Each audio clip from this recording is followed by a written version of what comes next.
Fala, meus amigos, tudo bem? Vamos direto ao assunto. Neste vídeo eu vou falar para vocês sobre o substituto do Roger Guedes. Parece que já foi encontrado.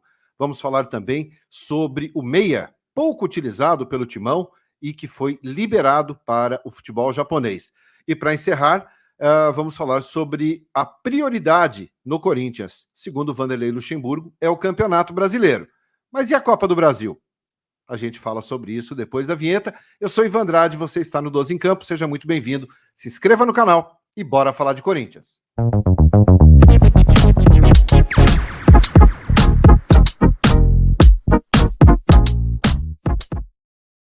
Muito bem, do direto ao assunto aqui no 12 em Campo, nesta segunda-feira, dia 14 de agosto.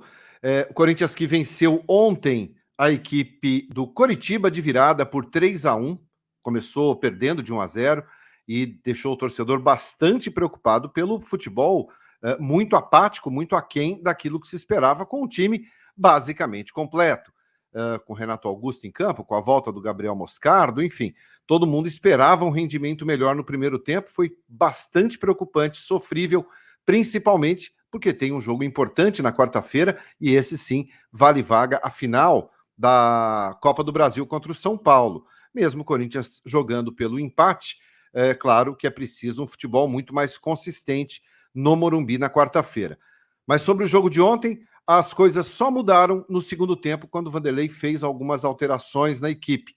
E talvez a principal delas, a entrada do Wesley em campo. Depois que o Wesley entrou, o time realmente mudou um pouco a cara.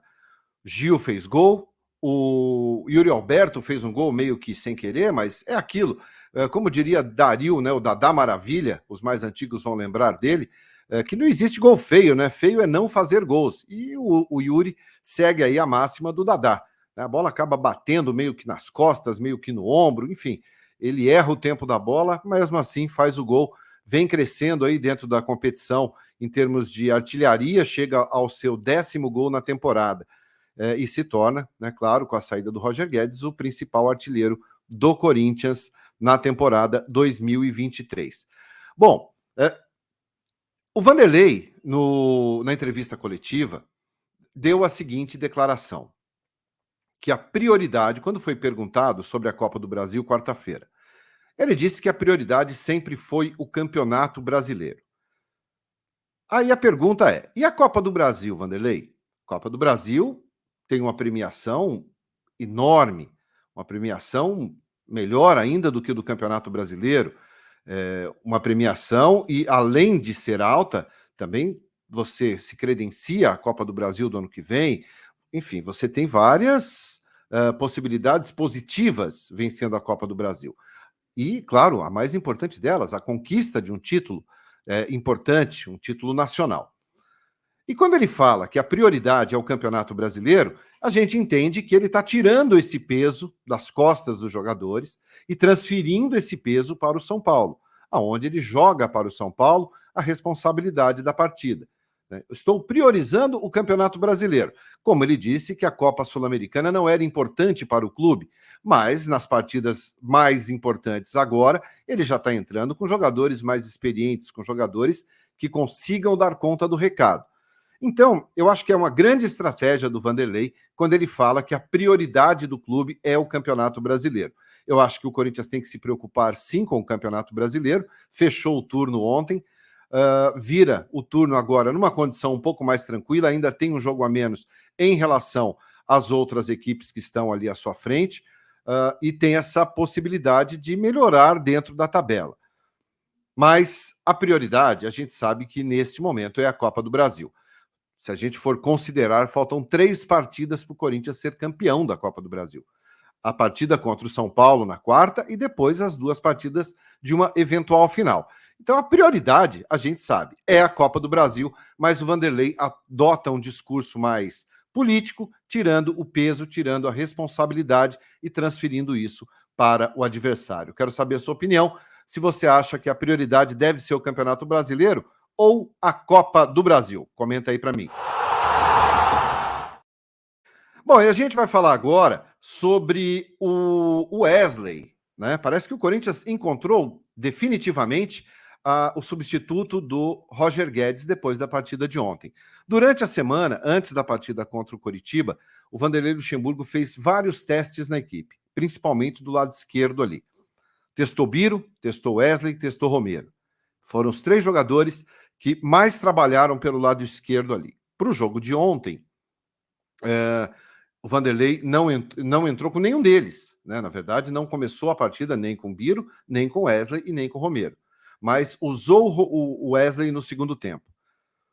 E o Wesley deu uma outra movimentação, ele deu uma outra cara à equipe do Corinthians. É claro que o Wesley ainda precisa ser lapidado, ainda precisa melhorar em alguns aspectos. Por exemplo, prende muito a bola. A hora que entender que é aquele 1-2, domina e toca, talvez ele cresça ainda mais de produção. O fato é que fez um golaço, melhorou o rendimento do time no segundo tempo, principalmente quando entrou no lugar do Gabriel Moscardo, que ontem voltou da cirurgia e não fez uma grande partida, tanto que depois o Maicon acabou fazendo a função do Moscardo ali e também cresceu bastante durante o jogo. O Maicon acabou sendo um jogador extremamente importante na partida de ontem. Mas a entrada do Wesley o credencia para o jogo contra o São Paulo. E por que o credencia? Porque pode ser uma opção do Vanderlei começar com o Wesley e no segundo tempo substituí-lo pelo Romero, se porventura o time estiver com o placar a seu favor. O Romero marca mais, o Romero prende mais a bola lá na frente, o Romero tem essa característica, essa qualidade. É um jogador mais experiente, mais malandro, acostumado com grandes clássicos, acostumado a enfrentar o São Paulo, mas o Wesley larga na frente para ser o substituto do Roger Guedes. E depois da partida de ontem, isso parece que se fortalece ainda mais.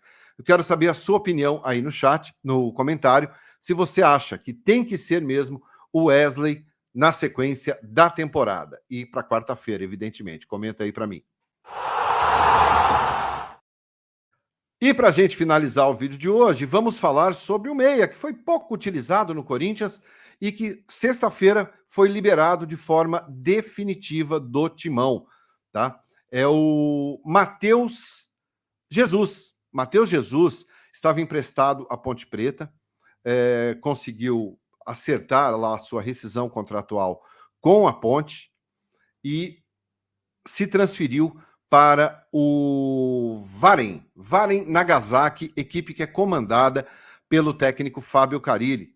O Varen Nagasaki, que disputa a segunda divisão do futebol japonês. O nome dele já saiu no bid como rescisão de contrato.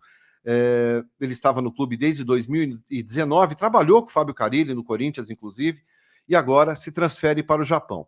O Corinthians libera o jogador de forma gratuita, mas mantém 25% dos direitos econômicos do jogador. O Corinthians tinha 50%. Fica agora com 25% para uma venda futura tentar ganhar ainda um dinheiro ali com o Matheus Jesus, tá? Ele custou 9 milhões de reais ao Corinthians quando veio. Acabou essa negociação com o Matheus Jesus na época, acabou tendo uma condenação na FIFA, uma dívida com o Estoril. O Corinthians quase se enrosca com essa questão. Mas, ao todo, jogou apenas 12 partidas, né, todas em 2019, e nunca fez parte dos planos. Teve uma questão também de suspensão, acabou sendo suspenso por um período. Nunca se firmou no Corinthians. E agora sai de vez do clube, tá?